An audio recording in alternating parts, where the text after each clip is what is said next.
Eh bien, en attendant, les purges générales en Russie nous aideront. Après le limogeage du ministre de la Défense Shoigu, il s'est soudainement avéré qu'un groupe de ses proches subordonnés volait. Et à grande échelle. Bien entendu, nous regrettons qu'il ne continue pas à détruire davantage l'armée ennemie. Mais les détournements de fonds ne suffisent évidemment pas à un tel effondrement général. Alors, qu'est-ce que la guerre des tours du Kremlin? Qui a réussi le plaquage cette fois-ci? Et est-il vrai que les généraux préparaient une mutinerie?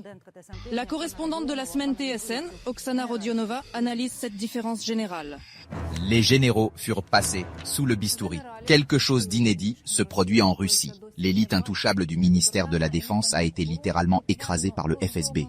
Ainsi, seul le maniaque Staline a nettoyé l'armée. Pourquoi Poutine a-t-il donné le commandement aux FAS? Quel est le lien entre les personnes arrêtées? Est-il vrai que les généraux préparaient un coup d'État? Et surtout, quel impact cela aura-t-il sur la situation au front? Il s'agit du lieutenant-général Vadim Chamarin, le principal officier de liaison des Russes, et en même temps le chef adjoint de l'état-major général Gerasimov. Et il ne prend plus contact. Le général a été traité de corrompu, aurait volé 400 000 $, menotté et traîné jusqu'au sous-sol de la Loubianka. Pour interrogatoire, le principal département de communication que Chamarin dirige depuis 21 ans se trouve depuis longtemps dans les tranchées russes. Les soldats ennemis se sont plaints de la communication, mais le fait qu'ils aient volé dans l'armée ne surprendra personne. Mais pourquoi ont-ils commencé à planter pour ça? Et pourquoi si massivement? Chamarin n'est pas le premier dans ce marathon d'arrestations très médiatisé. 3 autres personnalités, toutes membres de l'équipe de Serhiy Shoigu, ont été menottées. Au chef du personnel du département, le lieutenant-général Yuri Kuznetsov, au chef du département de l'assurance des marchés publics, Volodymyr Berezovsky, Ministre de la Défense Timur Ivanov. Tout cela pour détournement de fonds et pot de vin. Ivanov est le canal financier de Shoigu depuis 2016. La construction de tous les gros objets y était pompée. Et le temple principal des forces armées russes, le cosmodrome de Vostochny et la reconstruction de Mariupol détruits. Il figure depuis longtemps dans le classement des forces de sécurité les plus riches de Russie. Et sa femme affiche un domaine au Mexique, une Bentley Cher, un Hummer et un tas d'autres luxes. Les Russes se réjouissent d'une telle dépossession. Nous sommes désolés, car ils ont si bien détruit l'armée russe.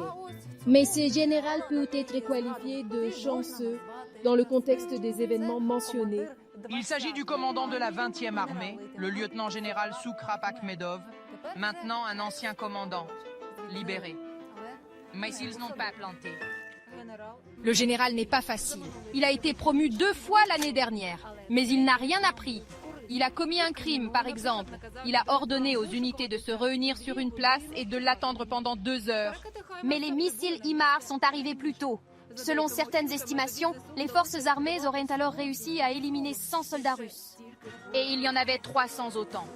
Mais nous n'aurons pas pitié de cette personne arrêtée. Ici, le général de combat, Ivan Popov. Il commandait la 58e armée, le seul qui a osé parler à haute voix des énormes pertes des Russes et du désordre dans leur armée. Pour cela, Spartacus, c'est-à-dire son indicatif d'appel, a été libéré et exilé en Syrie. Et maintenant, ils ont planté, pour vol. Par exemple, il a volé du métal censé être destiné aux fortifications de la partie temporairement occupée de la région de Zaporizhia. En fait, qu'est-ce qui a été pris pour de la déloyauté? Pour Poutine, aphobe des bunkers, un désaccord ouvert est une sentence automatique. Popov est considéré comme l'un des commandants les plus influents. Et d'autres dissidents pourraient bel et bien le suivre. Plus ceux qui ont peur de nouvelles arrestations. Le Poutine vieillissant craint une mutinerie générale. Shoigu lui-même, qui dirige le ministère de la Défense depuis 12 ans, n'est pas encore touché par Poutine. Le financier Andrei Bilousov a été nommé à la tête du ministère de la Défense. De toute façon, il n'a pas peur et les arrestations massives encouragent généralement l'obéissance. En outre, l'argent vient à manquer en Russie. Et Poutine cherche à mobiliser son économie et son industrie de défense pour une confrontation à long terme, affirme l'Institut pour l'étude de la guerre. C'est un inconvénient pour l'Ukraine, mais le pogrom général est un plus. Parce qu'un pogrom est toujours une chance pour des coups de palais. Les généraux resteront-ils silencieux et regarderont-ils pendant que le roi transplante tout le monde? Grande question. Ce n'est pas pour rien que Poutine s'est précipité à Minsk en pleine nuit pour une raison quelconque. Loukachenko a déjà contribué à calmer les résistances. Poutine est nat de moins en moins. Oksana Rodionova, Victoria Streltsova et Andriy Marchenko. TSM de la semaine, 1+1.